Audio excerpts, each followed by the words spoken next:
तैयारी कर रहे हैं आप लोगों का जो है एग्जाम वाला दिन जो होता है ना उसे बोलते हैं आपके यहाँ जो है वो एग्जाम दुश्चिंता। जैसे साइकोलॉजी में पढ़ते हो तो एक बात बोलते हैं परीक्षा दुश्चिंता, परीक्षा दुश्चिंता, ठीक है ना। तो इससे जो पार पा लेता है ना वही आदमी जो है वो सिलेक्शन लेके जाता है। तो भाई जिनका कल एग्जाम है वो तो परीक्षा दुश्चिंता से नहीं बच सकते। हाँ भाई जिनका कल एग्जाम है उन्होंने पढ़ रखा, अब तो कुछ नया करके आप परीक्षा दुश्चिंता से नहीं पढ़ सकते, बच सकते। लेकिन जिनका महीने भर बाद एग्जाम है वो एक चीज जरूर याद रख लेना, हाँ परीक्षा दुश्चिंता पढ़ा है साइकोलॉजी में।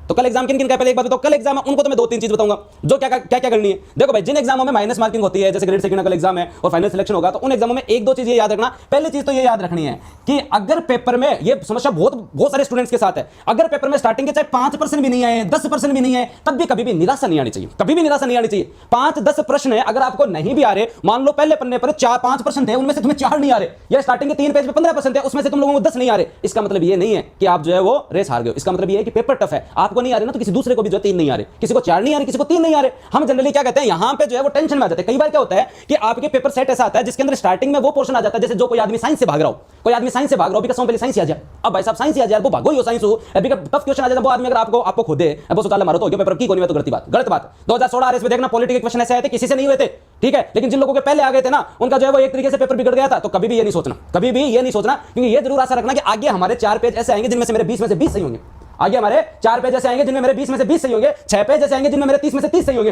टेंशन लेने की जरूरत नहीं है, स्टार्टिंग के पेज आपका जीवन के आपका जो पेपर नहीं बिगाड़ सकते। एक चीज को ये ध्यान रखना, लड़कियां बहुत ज्यादा भावुक हो जाती हैं। मैं देखता हूं एग्जाम हॉल में कई बार पेपर देने घने पेपर दिए दे लिए जिन्होंने पेपर दिया और क्या किया, तो कई बार लोग जो है ऐसे दुखी हो जाते हैं। हां कई टबर रोने लग जाए क्लास में, बेटा बहुत तैयारी करी हो कि पेपर आ गयो तो ना, अगर हार्ड है तो सबके लिए। एक चीज और याद रखें, अगर पेपर थोड़ा सा पेपर का लेवल अच्छा है तो लेवल अच्छा है तो जो पढ़ने वाले स्टूडेंट है वो भगवान को धन्यवाद बोलो। लेवल अच्छा है तो पढ़ने वाले स्टूडेंट है भगवान को धन्यवाद बोलो और अच्छी बात है ये, क्योंकि पढ़ने वाले स्टूडेंट को हमेशा फायदा होता है लेवल अच्छा होने पे।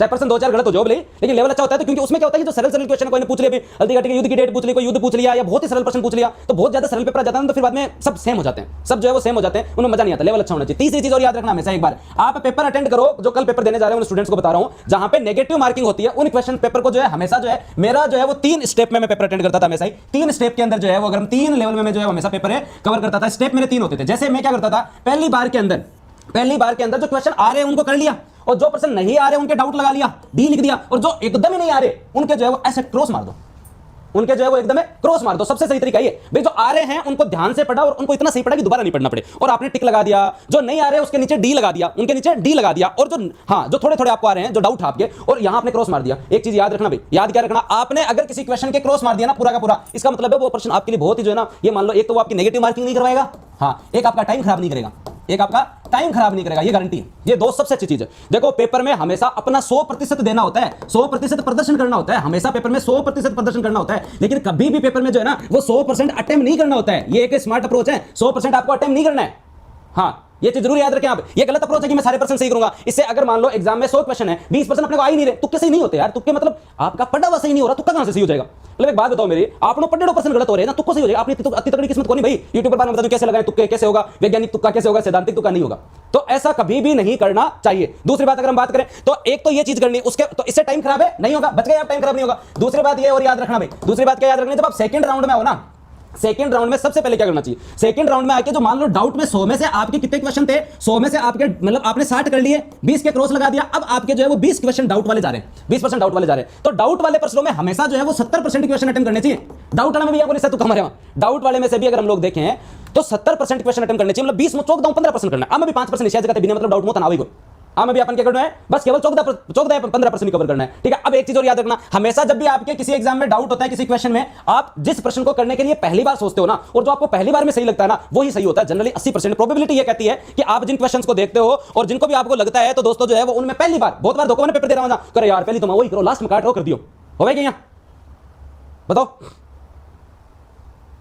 हाँ बताओ हो गया यहाँ। तो बस एक को करना है। अब तीसरा राउंड ले ना, तो तीसरे राउंड में सबसे पहले आपकी ओएमआर सीट भर लो, सबसे पहले ओएमआर सीट भर लो, और उसके बाद में कोई बचा हुआ और पर्सन देख लेना भले। कभी भी जैसे 3 घंटे का पेपर है ना, तो 2 घंटे खत्म होता ही ओएमआर भर लिया करो। लास्ट अगर आधे घंटे में ओएमआर भरोगे ना, मैं कह रहा हूं हाथ पैर फूल जाते हैं, आदमी सोचता है पर्सन भी नहीं आ रहा, ओएमआर भी नहीं आ रही, 2% गलत कराते हो बिना। ओएमआर के अंदर किस किसके पर्सन गलत होते हैं, कौन मेरे को पता, मेरे भी हुए, सबके होते हैं। हर स्टूडेंट 1% गोला बढ़ने में, 2% गोला बढ़ने में जो है वो गलत करके आता है। लेकिन 1% गोला बढ़ने में, 2% गोला बढ़ने में गलत हो जाए, अफोर्ड कर सकते हैं। लेकिन कभी कभी सीरीज गलत हो जाती है भाई, कभी सीरीज गलत हो जाती है, और जब सीरीज गलत हो जाती है ना, तो ये मान लो आपका पेपर नहीं, आपके 2 साल बर्बाद हो गए।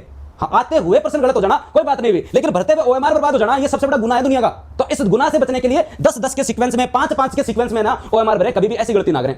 एक चीज याद रखना, जिन भी एग्जाम्स में मैथ और रीजनिंग आती है और कोई पर्सन आपको उड़ जा रहा है और उड़ जाते 2 मिनट 3 मिनट 4 मिनट 5 मिनट ले जा रहा है, भाई उसको छोड़ दो, उसको छोड़ दो, जबरदस्ती मत करो, क्योंकि मैथ रीजनिंग कभी कभी ऐसी होती है जब मुड़ के आते हैं वापस देखते हैं तो वो पर्सन चुटकियों में हो जाता है। याद रखना, रीजनिंग में तो इतना गजब तरीका है, आप उस पर्सन में लगे रहेंगे ना तो वो पर्सन नहीं होगा।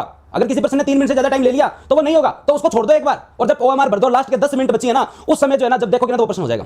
कभी भी किसी एग्जाम में आप कॉन्फिडेंट होकर 70-75% तक क्वेश्चन कर लेते हो और आप इस अप्रोच के साथ करने के बाद में आपके पास अगर लास्ट 10 मिनट बच जाती है, मैं आपको फिर कह रहा हूं, अपने प्रश्न चेक कर लिए, आपने ओएमआर भर ली, नंबर लिख लिए और 10 मिनट बच जाए ना तो दोनों हाथ पकड़ के बैठ जाओ कि मेरे को नेगेटिव नहीं करने, क्योंकि जीवन में सबसे बड़ा धोखा तब होता है कि मैं अगर नेगेटिव नहीं करता तो सिलेक्शन हो जाता मैं। हाँ, जब आप सेफ जोन में आ जाओ, कट ऑफ आपको जनरली पता ही होती है पिछली बार कितनी गई है, हाँ, तो लास्ट में अगर 5-7 मिनट बच भी जाए, क्योंकि मैं 5-7 मिनट बहुत खराब कर बचड़ी, हम आदमी को जी कर मैं 2% और कर दूं, मैं 1% और कर दूं, एक तो और कर ही दूं, लास्ट 1 मिनट में जाके पेपर उठा के 1 गोल और भर दूं ना, कभी नहीं करना। वो संयम, वो धैर्य, वो पेशेंस होना चाहिए। हाँ, वो अपने आप में ना दोस्तों, आपका जो है वो आत्मनियंत्रण होना चाहिए। हाथ पकड़ बैठ जाओ, मैं कौन करूं की हो जाए नहीं भाई। अगर आप सेफ जोन में नहीं हो, मान लो कि आप मतलब हर पर्सन ही 50 सही हो रहे तो चलो ठीक है कर दो, लेकिन आपने इतने टाइम मेहनत की, फिर अगर आप 2-4% ज्यादा टाइम करते हैं, वो नेगेटिव तुम्हारे सही को ले बैठते हैं, सही को लेने के बाद में अगर 1-2% से रह जाते हैं, बहुत धोखा होता है, बहुत धोखा होता है। तो मेरा बस आप लोगों से इतना निवेदन है, ये गलतियां मत करना कल के पेपर के लिए। मैं आप लोगों को ये बता रहा हूं सिंपल, कोई मेरे पास कोई इतना मतलब कोई बहुत ऐसे नुस्खे नहीं है कि कैसे तुक्के लगाते हैं, ये नहीं है वो नहीं है। मैंने आपको गर्भित की वे बातें बताई हैं जो व्यवहारिक है, जिनको अगर आप अप्लाई करें तो बहुत बढ़िया है। हमेशा याद रखें, प्रश्न को ध्यान से पढ़ें, ज्यादा सरल है तो और ध्यान से पढ़ें। नहीं है क्या पूछ रहा है अगला, हाँ 2000 हो गए, चलो भाई बहुत बहुत